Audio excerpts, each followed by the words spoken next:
Le président Abdel Fattah el-Sisi s'est réuni aujourd'hui dans la ville d'El Alamein avec Dr Moustapha Madbouli, Premier ministre, et l'ingénieur Mahmoud Asmat, ministre de l'électricité et des énergies renouvelables.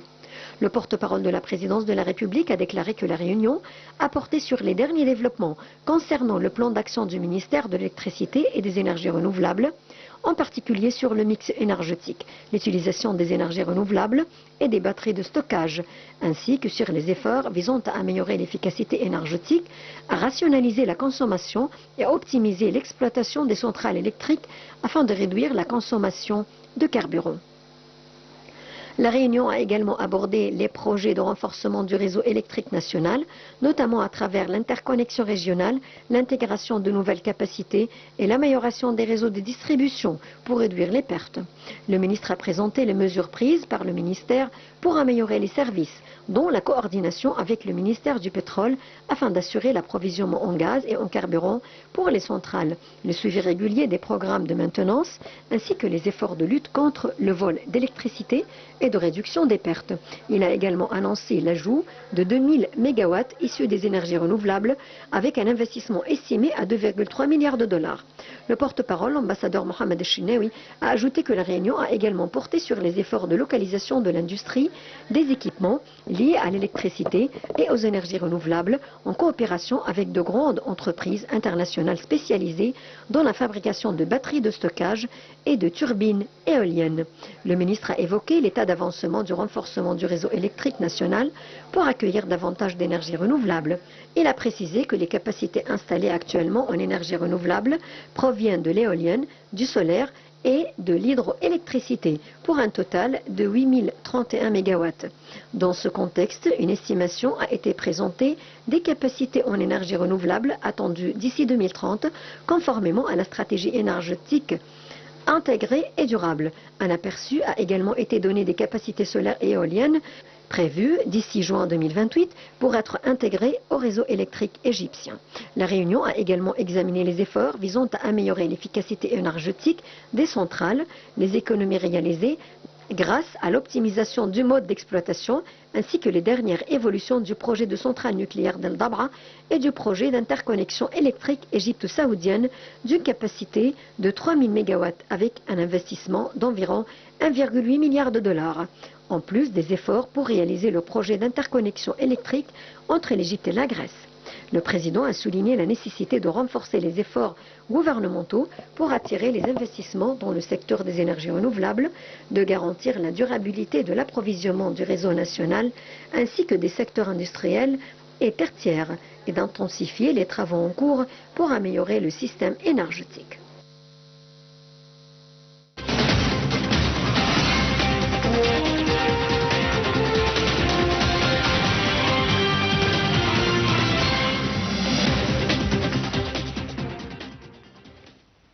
Après une dizaine de jours de guerre entre l'Iran et Israël, ainsi que les frappes contre des installations nucléaires, les frappes américaines contre des installations nucléaires en Iran et la réponse de l'Iran hier contre la base militaire américaine au Qatar, l'Égypte a salué l'annonce faite par le président Donald Trump concernant l'accord de cessez-le-feu conclu aujourd'hui entre la République islamique d'Iran et Israël.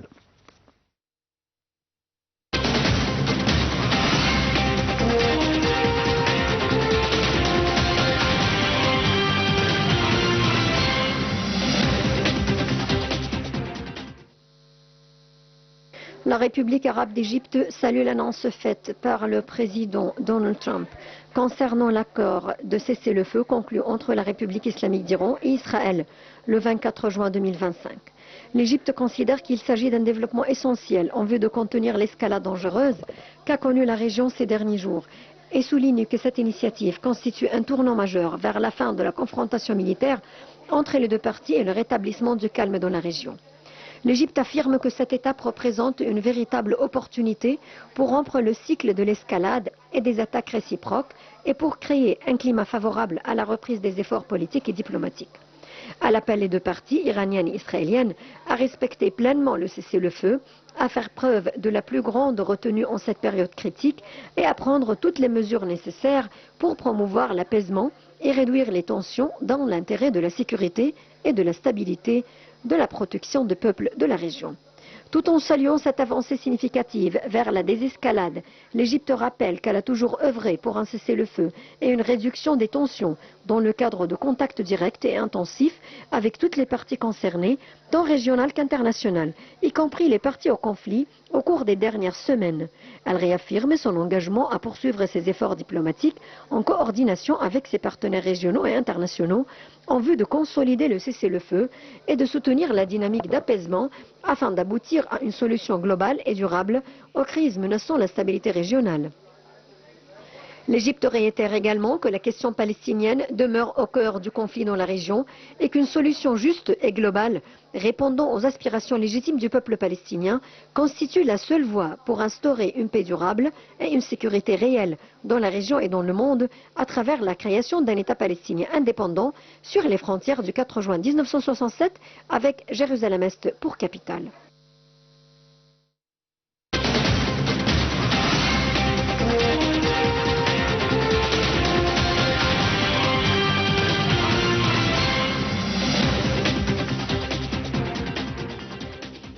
Et pour discuter bien sûr de l'accord de cessez-le-feu qui est conclu aujourd'hui entre l'Iran et Israël, qui a été annoncé bien sûr par le président américain Donald Trump, nous avons le plaisir d'accueillir au bout du fil monsieur l'ambassadeur Medhat El-Melighi. Vous êtes ancien assistant du ministre des Affaires étrangères. Bonsoir. Bonsoir à vous. Alors, déjà, que pensez-vous de cet accord déjà qui a été annoncé par Donald Trump, et en même temps, est-ce que c'est vraiment un accord crédible ou bien c'est très fragile? Je pense que c'est déjà trop prématuré de discuter à quel point cet accord est fragile. Certainement, il y a eu des raisons pour que les deux parties acceptent d'arrêter ou de cesser le feu entre eux, au moins pour le moment. La première des choses, c'est que les deux ont subi des attaques et des frappes qui étaient assez fortes, que ce soit pour Israël ou pour l'Iran. Ce qui a facilité au président Trump d'arriver à un certain degré vite d'arriver à un cessez-le-feu. Notamment qu'il n'y avait pas de terre à saisir ou à conquérir de la part d'Israël, et c'est ce qui toujours la motive d'attaquer les autres pays, c'est de pouvoir conquérir plus de terres, comme on l'a vu, que ce soit au Liban ou en Syrie, ou certainement en Palestine. Ça, c'est le premier point. Le deuxième point, c'est que cet accord, ou bien le moment de cet accord, permet à chacun des parties de réclamer qu'il est sorti vainqueur. Israël, de son côté, pense qu'elle a pu finalement pousser les États-Unis à s'impliquer dans la guerre et à diriger une frappe assez forte pour le programme nucléaire pacifique iranien.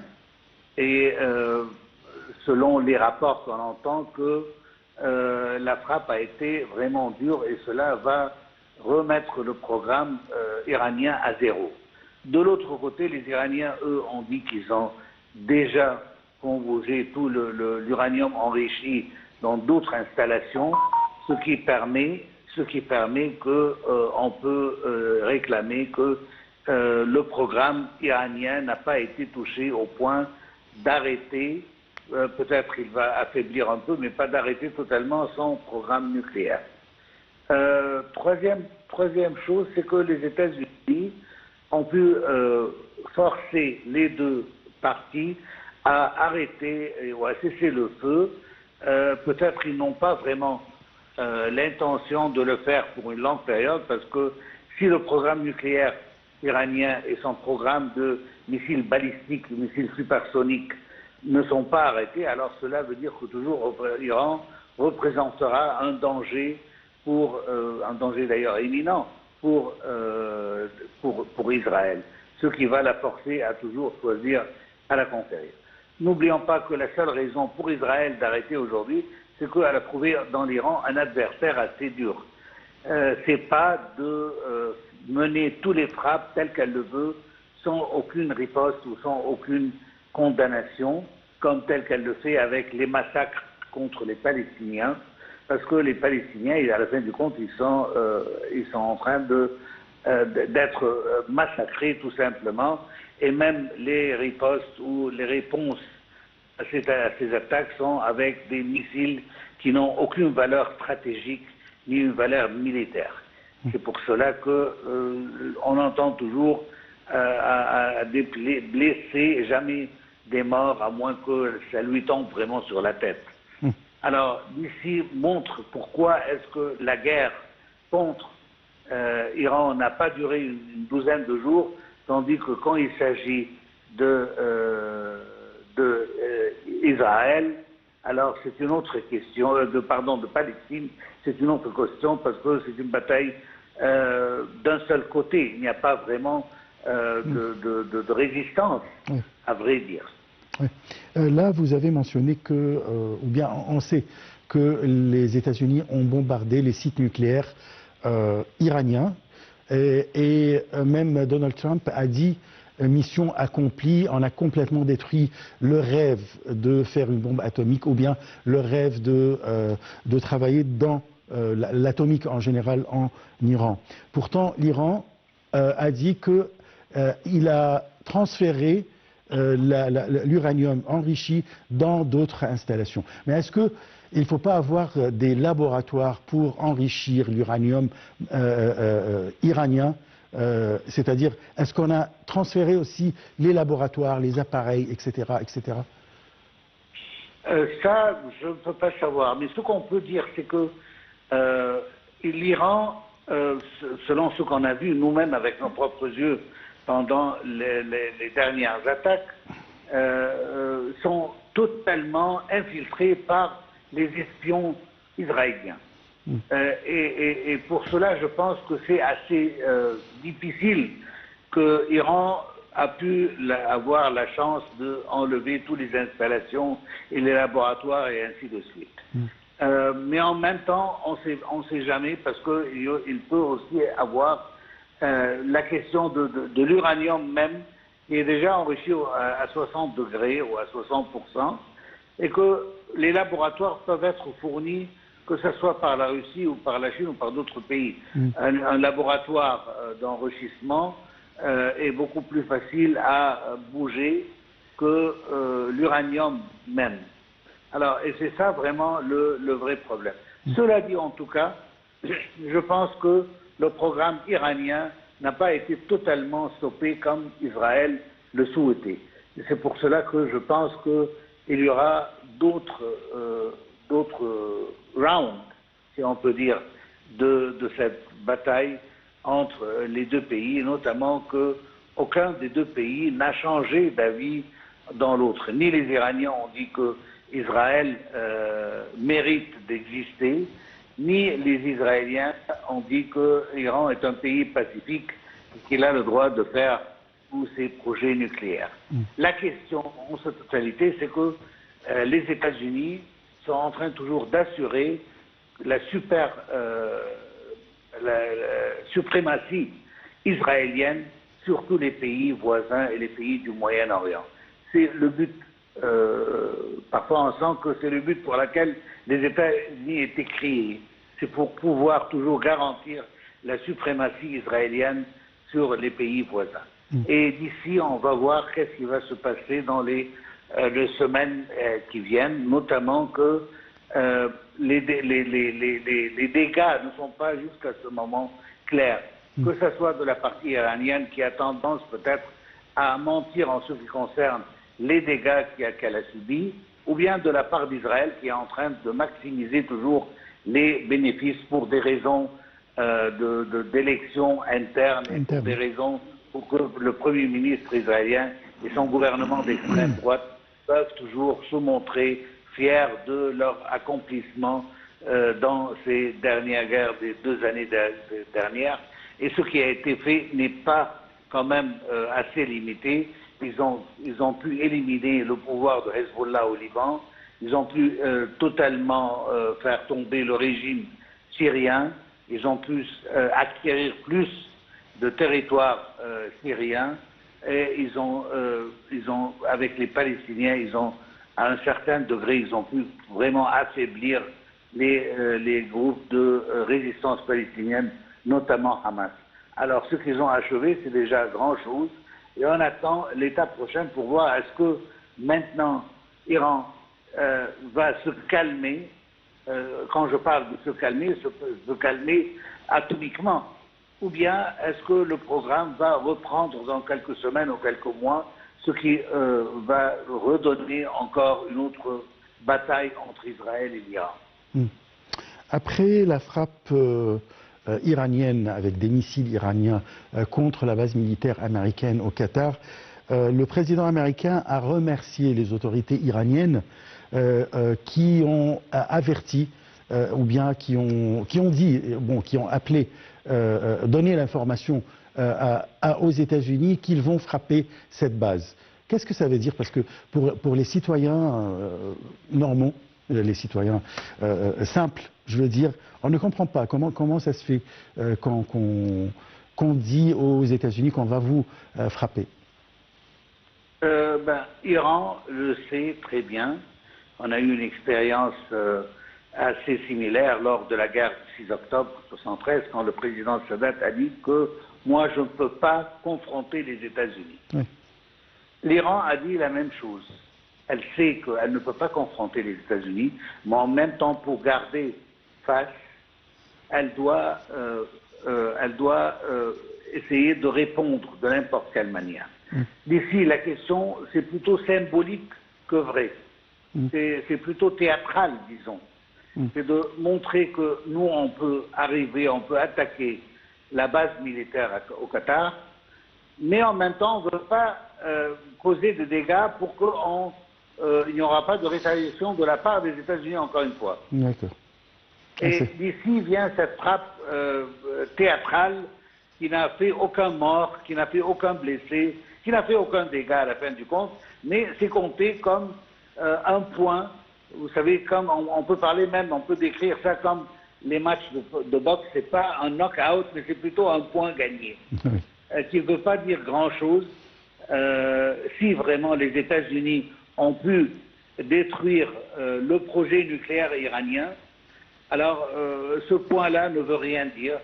Mais s'ils n'ont pas réussi à arrêter totalement ce programme nucléaire, alors cela veut dire que l'Iran a bien joué sa partie et on attend exactement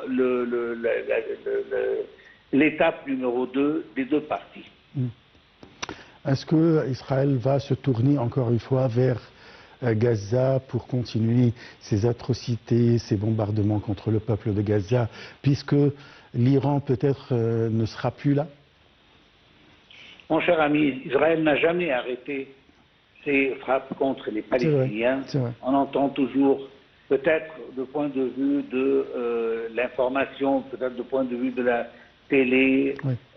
Et ainsi de suite, qu'on ne parlait pas beaucoup, étant donné qu'on a une guerre beaucoup plus sérieuse, celle de l'Iran. Mais n'oublions pas que celle de l'Iran était menée par les forces aériennes israéliennes.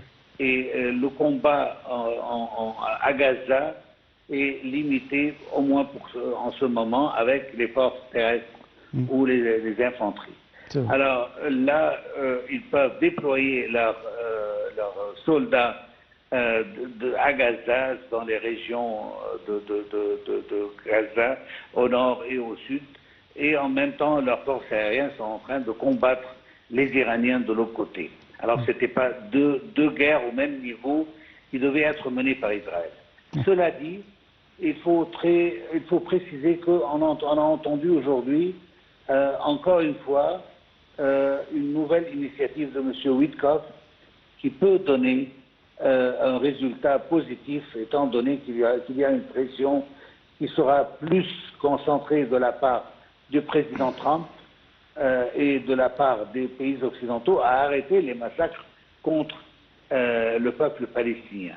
Et je pense que cette fois, il y a quand même un peu de lumière à la fin du tunnel où on peut dire que peut-être cette fois il y aura un cessez-le-feu qui peut mener à un arrêt complet des actions militaires. Le point ici, est-ce qu'Israël veut occuper encore et davantage des territoires palestiniens où elle a mis ce rêve ou ce désir de côté en ce moment. Parce que si Israël veut vraiment annexer des territoires palestiniens à Gaza ou même en Cisjordanie, cela veut dire que le front de cette bataille va continuer davantage jusqu'à arriver à achever ou à arriver à des résultats positifs pour elle au moins dans ce domaine. Sinon, alors on peut arriver à un cessez-le-feu et que les otages seront libérés, les otages de deux côtés seront libérés et que cela on peut voir une période courte ou longue, mais au moins une période de paix entre parenthèses entre les deux parties. On l'espère bien. Je vous remercie beaucoup, Monsieur l'ambassadeur Maître Atemni. Je rappelle que vous êtes ancien assistant du ministre des Affaires étrangères. Vous avez quand même développé et analysé la situation au Proche-Orient, surtout les relations israélo-américano-iraniennes. Je passe à quelques nouvelles. Le ministre des Affaires étrangères et de l'immigration s'entretient par téléphone avec le principal conseiller du président américain pour les affaires arabes et moyen-orientales et conseiller de haut niveau pour l'Afrique. Badr Abdelghati, ministre des Affaires étrangères, a eu un entretien téléphonique avec Mossad Boulos, principal conseiller du président américain pour les affaires arabes et du Moyen-Orient et conseiller de haut niveau pour les affaires africaines. L'ambassadeur Tamim Khalef, porte-parole officiel du ministère des Affaires étrangères, a déclaré que cet appel a permis un échange de vues sur l'évolution de la situation en Libye, au Soudan et dans la région des Grands Lacs. Le ministre Abdelghati a souligné la nécessité de préserver la sécurité et la stabilité sur l'ensemble du territoire libyen, de protéger les ressources de l'État et de respecter l'unité et l'intégrité territoriale du pays. Il a également insisté sur l'importance du démantèlement des milices armées, condition essentielle pour rétablir la stabilité et la sécurité en Libye. D'autre part, Abdelghati s'est également entretenu au téléphone avec Abbas Araghchi, ministre des Affaires étrangères de l'Iran, afin de faire le point sur les derniers développements de la situation régionale. Au cours de l'entretien, Abdelghati a réaffirmé l'importance cruciale du respect de souveraineté des États du Golfe ainsi que des autres pays arabes et a condamné toute atteinte à leur unité et à leur intégrité territoriale, insistant sur la nécessité du respect du principe de bon voisinage.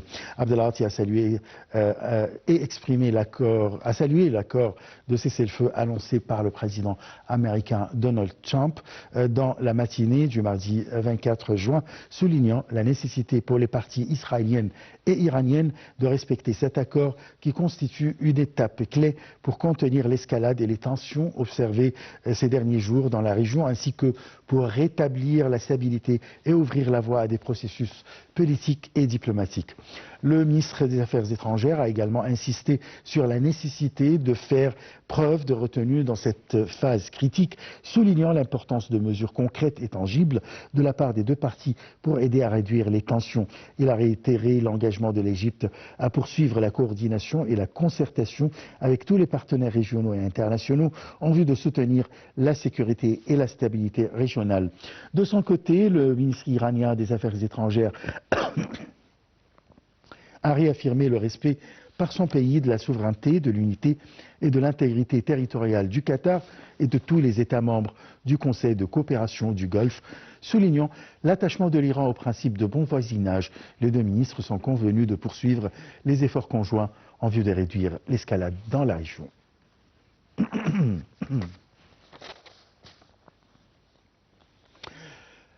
Une dernière nouvelle concernant l'émir du Qatar qui a renouvelé lors d'un appel téléphonique reçu du président iranien la ferme condamnation par le Qatar du bombardement de la base d'El Obeid. L'émir du Qatar a considéré que ce bombardement constitue une violation flagrante de la souveraineté du Qatar, de son espace aérien, de la Charte des Nations Unies. Il a également estimé que cet acte constitue une atteinte incompatible avec les principes du bon voisinage et les relations étroites entre les deux pays. L'émir du Qatar a souligné que Doha a toujours été partisane du dialogue avec l'Iran, insistant sur la nécessité d'un arrêt immédiat des opérations militaires et d'un retour sérieux aux négociations. De son côté, le président iranien a assuré à l'émir du Qatar que le Qatar restera un pays voisin, musulman et frère, exprimant ses regrets quant aux dégâts causés par l'attaque contre la base d'El Odeid.